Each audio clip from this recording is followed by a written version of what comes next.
इस कहानी की शुरुआत होती है एक बीच आयरलैंड से, जिसके बारे में किसी को नहीं पता है। सिर्फ एक आदमी को पता है, जिसका नाम डैफी है। डैफी एक रिचर्ड नाम के अमेरिकन लड़के को उस बीच आयरलैंड के बारे में सब कुछ बताता है। इस कहानी की शुरुआत होती है सन 1487 से। इस कहानी में एक रिचर्ड नाम के अमेरिकन लड़के को दिखाया जाता है जो छुट्टियां मनाने के लिए बैंकॉक आया होता है। रिचर्ड बैंकॉक के अंदर घूम रहा होता है। घूमने के बाद एक रहने के लिए रूम लेता है। रिचर्ड अपने रूम को खोल रहा होता है जो उससे नहीं खुलता। तभी वहां एक फ्रेंच लड़की आ जाती है जिसका नाम नैन्सी होता है। वे रिचर्ड के दरवाजे को खोल देती है। तभी पीछे से नैन्सी का बॉयफ्रेंड आ जाता है जिसका नाम एटियन होता है। ये सभी अपने अपने कमरे में चले जाते हैं। रिचर्ड सो रहा होता है। तभी एक आदमी खिड़की से सिगरेट मांगता है, लेकिन रिचर्ड के पास सिगरेट नहीं होता है। तब रिचर्ड खिड़की से उस आदमी के पास जाता है।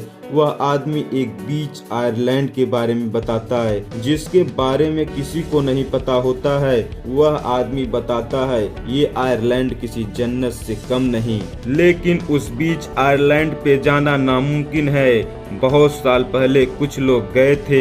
अगले दिन वह देखता है उसके दरवाजे पे एक खत रखा गया था। वह खत नहीं बल्कि उस बीच आयरलैंड पे जाने का रास्ता दिखाया गया था। रिचर्ड समझ जाता है यह कोई और नहीं बल्कि जो आदमी रात को सिगरेट मांग रहा था वही रखा है। रिचर्ड उस आदमी के कमरे में जाता है तो वहां देखता है वह आदमी सुसाइड कर लिया होता है। तभी वहां पुलिस भी आ जाती है। रिचर्ड रिपोर्ट दर्ज करवाता है, लेकिन इस सब हादसे के बारे में किसी को नहीं पता होता है। रिचर्ड उस बीच आयरलैंड के बारे में सोचता है। तभी वहां नैन्सी और नैन्सी का बॉयफ्रेंड आ जाते हैं। रिचर्ड पूरी बात एटियन और नैन्सी को बताता है। ये दोनों उस आयरलैंड पे जाने के लिए तैयार हो जाते हैं। एटियन उस आयरलैंड पे जाने के लिए पूरा इंतजाम करता है और आयरलैंड पे जाने के लिए ये तीनों निकल पड़ते हैं।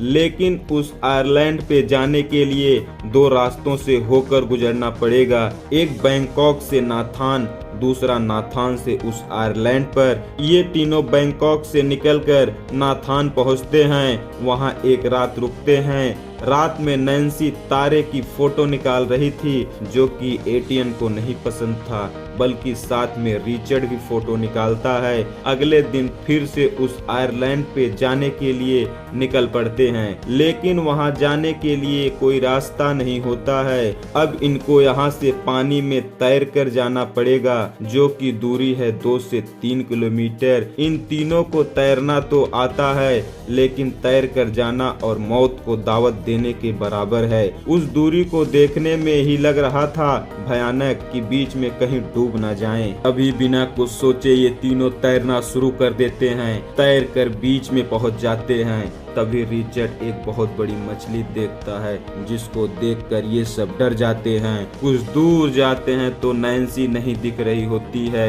एटियन और रिचर्ड परेशान हो जाते हैं। इन लोगों को लगता है नैन्सी को किसी ने खींच लिया। तभी वे बाहर आती है और बताती है कि मैं मस्ती कर रही थी पानी के अंदर जाकर। तभी ये तीनों उस नदी को पार कर जाते हैं। आते हैं उस जगह पर जहां एक भांग की खेती होती है। यहाँ पर ये लोग एंजॉय करते हैं। तभी पेड़ पर एक बंदर दिखाई देता है। ये बंदर कोई मामूली बंदर नहीं बल्कि इस खेत का रखवाला होता है। बंदर अपने बॉस को जगाता है। बॉस समझ जाता है कि शायद कोई चोर खेत में आ गया है। रखवाले चारों तरफ से घेर लेते हैं। किसी प्रकार ये तीनों छुप के वहां से भाग जाते हैं। भागकर उस जगह पर आते हैं जहां पर एक सुहावना झरना होता है। इस झरने के नीचे जाना होता है। वहां जाने के लिए कोई रास्ता नहीं होता है। ये दोनों आपस में झगड़ रहे होते हैं। तभी नैन्सी वहां से कूद जाती है। नैन्सी को कूदने के बाद ये दोनों भी कूद जाते हैं। इस झरने में मस्ती कर रहे होते हैं। हैं, तभी एक आदमी ताली बजाते हुए कहता है कि ये काम करने के लिए हमें 1 घंटे सोचना पड़ा था, तुम लोगों को 1 मिनट भी नहीं लगा, चलो अब एंजॉय करते हैं। ये लोग देखते हैं कि लोग गुफा और टेंट में रह रहे हैं, जो कि ये उम्मीद नहीं थी। ये तीनों उस राज्य के राजकुमारी के पास जाते हैं और वहां बताते हैं एक डैफी को, जो कि बहुत पहले सुसाइड कर लिया होता है। तब सभी राज्य वालों को बहुत दुख होता है। राजकुमारी बताती है कि इस राज्य को बसाने वाले वही डैफी ही था, उसी ने इस राज्य को बसाया था। इसके बाद सभी के सभी उस बीच पर घूमने निकल पड़ते हैं। वे बीच बहुत ही सुहावना, नीला पानी और पहाड़ से घिरा यह जगह किसी जन्नत से कम नहीं लगता है। कुछ टाइम के बाद यहाँ अंधेरा हो जाता है। ये सभी वापस आकर आपस में मस्ती करते हैं। ये लोग ऐसी जगह पे आ गए हैं जिसके बारे में कभी सोचा नहीं था। वहीं 3 आदमी को दिखाया जाता है जो कि मछली पकड़ने बीच आए होते हैं। वहाँ एटियन और रिचर्ड भी आ जाते हैं। रिचर्ड मछली को पकड़ लेता है। वहाँ हर कोई कुछ न कुछ खेलने में माहिर होता है। रिचर्ड नैन्सी से कहता है एटियन फुटबॉल अच्छा खेलता है। सब खेल रहे होते हैं, तभी कुछ टाइम के बाद अंधेरा हो जाता है। सब घर पर वापस आ जाते हैं। यहाँ का नियम होता है, जो यहाँ पहली बार आता है उसके शरीर पर एक टैटू बनाया जाता है। तभी रिचर्ड के पास एक आदमी आता है। वह आदमी नैन्सी के बारे में कुछ कहता है। तभी रिचर्ड के पास नैन्सी भी आ जाती है। नैन्सी कहती है रिचर्ड तुम मेरे साथ भी चल सकते हो।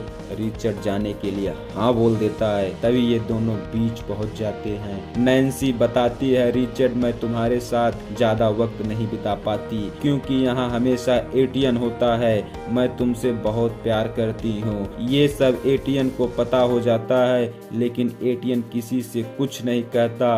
नैन्सी रिचर्ड के साथ एंजॉय करती है। तभी एक आदमी इस बीच में मछली पकड़ने आया होता है। वहाँ पर मछली इनके ऊपर हमला कर देती है, जिसको देखकर सब के सब डर जाते हैं। इस आदमी को एक जगह पर दफना दिया जाता है। इस आदमी के साथ रिस्टो भी आया था। इनके ऊपर भी हमला हुआ था, लेकिन ये जिंदा था। इनके साथ कुछ ऐसा होता है जो कि नहीं होना चाहिए था। इस हालत में रिस्टो को एक जंगल में अकेला छोड़ देते हैं। रिचर्ड भी इस बीच आयरलैंड का एक मैप बनाया था, जिसको वह बैंकॉक भूल गया था। इसके बारे में किसी को पता चल जाता है। तभी इस राज्य की राजकुमारी रिचर्ड को एक जगह पर खड़ी कर देती है और बताती है जब यहाँ तक वे लोग आ जाएं तो उस सब को यहीं से वापस भेज देना। इतना कह के राजकुमारी चली जाती है। रिचर्ड यहीं बैठकर इंतजार कर रहा होता है। तभी यहाँ पर बहुत सारे आदमी को दिखाया जाता है जो कि गुंडे होते हैं। रिचर्ड डर जाता है। रिचर्ड एक अंधेरे में बैठकर डैफी के बारे में सोच रहा होता है। रिचर्ड के सपने में डैफी आता है और कहता है रिचर्ड तेरा दिमाग खिसक गया है। बहुत इंतजार के बाद वहाँ पर वे लोग भी आ जाते हैं जहाँ पर भांग की खेती होती है। इन सब को खेत के रखवाले पकड़ लेते हैं और एक एक करके गोली मार देते हैं। उसमें एक लड़की भी होती है, वह भाग रही होती है।